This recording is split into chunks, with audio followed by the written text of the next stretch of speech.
Eve's dad parked the car near a tall wooden gate. The sign above the gate read, Pioneer Village. Underneath it were the words, Step Back into History. "This is the best day of my life," Eve said. "This is the worst day of my life," whined her brother Todd. "I can't believe you made us drive all this way to see a bunch of people in silly costumes pretend to be pioneers. Why do you like reading those books about the pioneers so much?" "The pioneers are the reason we live in this country," said Eve. "Don't you mean the Pilgrims?" said Todd. "The Pilgrims were some of the first English people to come to America," explained Eve. "The pioneers were the ones who got in covered wagons and traveled over mountains to find more land to live on." "So what?" asked Todd. "If it wasn't for the pioneers, we probably wouldn't be living in Oregon," Eve replied. "Okay, everybody out of the car," said Mom. As the family walked through the gate, Eve turned to her father with a big grin on her face. "This is going to be great," she said. "Where should we go first?" "It's your birthday," Dad said, smiling. "You get to choose."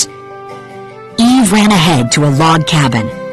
Todd walked slowly behind Mom and Dad. A woman stood at the door of the log cabin. She wore a long blue dress, a white apron, and a white cap. "Welcome to my home," said the woman. "Like all pioneer women, I take care of the house and the children. Won't you come inside?" Eve and her mom grinned at each other and followed the woman inside. "Hurry up or you'll miss out," Dad called to Todd. Todd caught up to him, and they went inside the cabin too. "This floor is made of dirt," Todd said. "Then you should feel right at home," said Dad. "You love dirt." Eve laughed. Then she said, "I read that pioneers didn't have homes like ours. They had to cut down trees to build cabins like this one. They needed walls and a roof to stay dry and keep out the cold, but they didn't need a floor." The woman in the pioneer costume walked across the room to a stone fireplace. She lifted the lid of a large cooking pot. The delicious smell of apple cake filled the room. "Todd, look at this Dutch oven," Mom said. "Does it remind you of anything?" "It looks just like the big pot you used to cook," said Todd. "You're right," said Mom, smiling. "But we don't have to chop wood and start a fire to do all of our cooking," added Eve. "That apple cake sure smells good," said Dad. Eve saw a pretty quilt on a bed. "Oh, I read about quilts," she said. "Pioneers made them by hand with whatever cloth scraps they could find." "What's the big deal about a quilt?" asked Todd. "It's just a blanket." "But it's made by sewing pieces of fabric together," said Mom. "And people today still carry on that tradition." "They get together to work on one big quilt," Eve added. "It's a kind of party called a quilting bee." "The pioneers even sewed symbols into their quilts," Mom said. "What's a symbol?" asked Todd. "It's something that stands for something else," Eve said happily. "Like our flag stands for the United States." "I don't see a flag on this quilt," Todd said. Eve laughed. "I read about this. They call it a log cabin quilt. The red patch stands for the fireplace. The long patches stand for the logs. When pioneers saw this quilt, it made them think of home and family.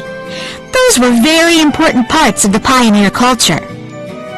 "That doesn't look anything like a log cabin to me," replied Todd. "What else is there to see?" "Let's go to the blacksmith shop," Eve said. At the shop, a man was turning a piece of metal over a fire. A small pile of metal tools sat in the corner. Todd was suddenly interested. He watched the blacksmith carefully. "Can you give me a hand here, son?" blacksmith asked, looking at Todd. Me? Todd asked. He couldn't believe it. I'm only 8. 8 is old enough for pioneer children to start helping with important jobs, the blacksmith said.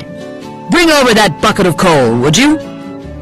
Todd got more coal for the fire and watched as the flames burned brighter. Soon the metal was so hot it turned bright orange. We pioneers don't have cars or tractors, the blacksmith explained. We use horses to go places and help plow fields. He took the metal out of the fire and started to hammer it into a U shape. We put horseshoes on the horses to protect their feet, and boys like you help blacksmiths make the shoes. Cool, said Todd. I didn't know that. Pioneers believe that people should help each other and that everybody should do their share of the work, the blacksmith told Todd. Making horseshoes looks like hard work, Mom said as they left the shop. I would have been a great blacksmith's helper, claimed Todd. Mom smiled. She was glad Todd was starting to enjoy himself. What's next? Asked Dad. Let's go see the chickens, said Eve. Outside the barn were 2 girls wearing pioneer dresses and white hats. They invited Eve and Todd to help them collect eggs from the chicken coop. Eve went with the girls while Todd went into the barn. He climbed up the ladder and sat in the hayloft. When he looked down, he saw a man milking a cow. That looks like fun, Todd thought. I bet I could do that. Todd climbed down from the loft. He was going to ask the man if he could help with milking the cow when Eve walked into the barn with the 2 girls. They had a big basket. Look at all the eggs we collected, Eve said excitedly. Suddenly, a bell started ringing. That must be the school bell, Eve said. Let's go check it out. Todd forgot all about milking the cow. I'll race you to the schoolhouse, he shouted. Look out, cried Eve as a bunch of geese passed in front of them. Todd was surprised when he walked inside. Where are the computers? He asked. And where are the rest of the rooms?